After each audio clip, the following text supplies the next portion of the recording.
Karmengo Ama ikastetxeak beste urrats bat eman du bere hezkuntza proiektuan. Oraingoan instalazioak erabat berrituz eta eredu pedagogiko berritzaile bat sustatuz egin du. Etapa honetan haurrak zentzumenak esnatzen eta estimuluak garatzen hasten dira. Azken finean funtsezko jarduera da hezkuntzaren lehen fase honetan.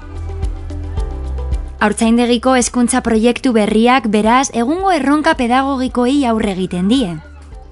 Haurtzaindegiko gelak espazio garden, zabal eta argi bihurtu dira.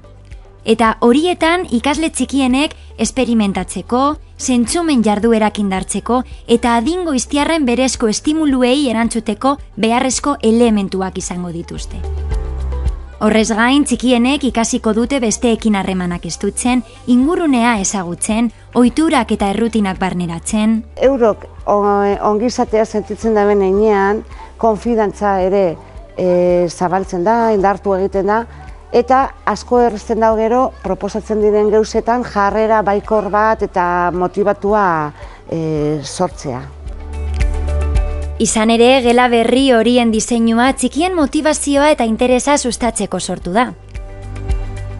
Altzariek ere funtsezko zeregina dute. Materialak erosoak eta garraiagarriak dira, irakaskuntza modu eraginkorrean garatzeko eta horrela hezkuntza bikaintasuna bermatuz. Gainera, erreforma berriari esker, familientzako sarbidea errazagoa izango da. Argi daukagu ondo loitea, ondo jatea eta garbi egotea horrek oinarrizko helburuak direla. Baina horrez gain, badaukagu beste ardura bat, ezta? Umiei estimuloak eskaintzea, horre guztiak garatzeko. Badakigu, estimulatzen den guztia gero beste ikasketa konplexuagoak erraztu egingo dabela.